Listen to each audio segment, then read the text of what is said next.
Well, after I tried to record that first one, only half of it went through, and the best part of it, we're speaking against the sex slave trade, and so the video just didn't even record. And I'm not a guy that says that there's a demon under every rock, but I just want to say, screw you, Satan. I'll keep recording this. I'll freaking record this 100 times. This is going to get out there. So I don't care if it just keeps getting rejected. It's going to get out there. And so I was in the middle of talking about. I was in Micah 6:8, and I just got done saying about basically these people were talking about that they're willing to sacrifice their children, and I was coming to God's response, and that's when it doesn't stop recording. So I'm annoyed by that big time right now. But I'm going to say it all again, and I don't care. This is cool. So this is what it says. It says in verse 8, He has showed you, O man, what is good. So you know what is good. And what does the Lord require of you? Not what does He want of you or ask of you. What does He require of you? And it says, to act justly, to love mercy, and to walk humbly with your God. So the last couple ones, the last two, love mercy. If you're a follower of Jesus, you've heard all the time, I need to love mercy, be merciful to people, be gracious. I need to love mercy, give people what they don't deserve. So mercy means you did something bad, and you should get something bad, but it says be merciful, don't give them what they deserve. That's mercy. Grace is getting what, grace is getting what you don't deserve in a different sense, whereas you've been bad and someone gives you something good. Okay, so anyway, then it says, walk humbly with your God. What this is talking about is, and you heard me talk about this in the weekly D, understanding your perspectives that, we need to seek God, that we need to humble ourselves before God, that God is God, not me. I'm not God. I need to humble myself. I need to seek Him, put Him first in my life. So walk humbly, let God lead is what that's saying. Walk humbly means you let someone else lead. So we need to love mercy. When people do something bad, we need to be merciful to them. We need to let God lead. But the part that I want to focus on, and this is why Guido's talking about this Sunday, I'm guessing I haven't even talked to him about it, it says to act justly. Act justly. That is something that has been lost in the church. That is something that's been lost in our world. And I'll give you two pieces of it. But it's kind of been a trend coming around in the church right now, is that people are saying, we need to take care of business. There needs to be justice in our world. Social justice is a big deal. There are children, there are women, there are men, there are people who are suffering around the world, and the church is doing nothing about it. And so now there's been this trend to let's do something about this. That's iEmpathize.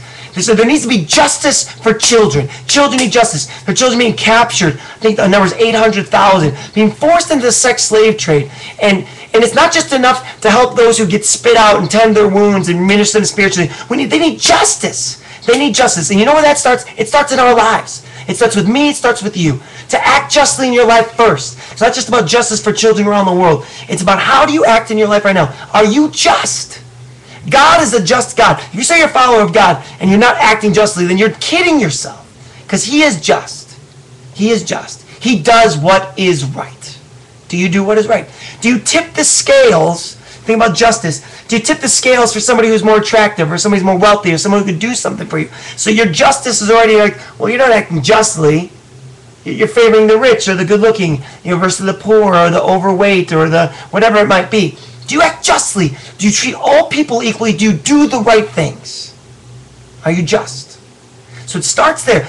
Be just in your own life. And then when you act justly in your own life, then you start to take it and say, now other people need justice. People have been wrong. You got to first stop wronging people. And then, for those who have been wrong, you say, I've changed. I've stopped wronging people. So now let's go and help get other people get justice. Let's help those who have been wronged. And let's get justice for them. It's not the end-all, be-all of the spiritual journey, but it matters. It matters. It's a piece of it in here. So, love mercy. God is merciful. Walk humbly. Let God be your leader, but act justly. Two parts. Justice, and it's a call to action. Act. Do something about this. This is what God requires of you. Not asks of you, requires of you. Take a minute here and find the verse that's speaking to you.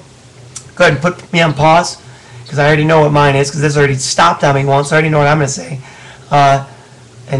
Put me on pause and then come back. What is God like? What should I be like? What verse is speaking to me? Alright, so what is God like? God is just. God is just. He really is. He is just. And if God is just, if God is going to do what is right, if He is going to not tip the scales in favor of different people, but He is just, He's going to act justly, then I need to act justly. It's pretty easy for me. It's pretty easy for me. I need to give justice in my life and make sure that there is just that I'm not wronging people, that I'm acting justly, and then I also need to be aware of those who aren't getting justice, children, soft people who are suffering, who can't get justice for themselves, and I need to be a part of that. But first, I got to act justly. I got to make sure I'm not wronging people. I need to give justice. And the verse that's speaking to me is verse 8. He has showed you, O man, what is good, and what the Lord requires of you, to act justly, to love mercy, and to walk humbly with your God. I have a visitor. Right as we're wrapping up. Thanks for joining me with the Weekly D. We'll see you this Sunday at 10 a.m. for iEmpathize. It's going to be amazing. And glad you're going to join us. If you can't make it there, check us out on iTunes, search Olive Tree Community, or go to olivetreecommunity.com, and you can check out the podcast. You can check out the sermon there. Blessings.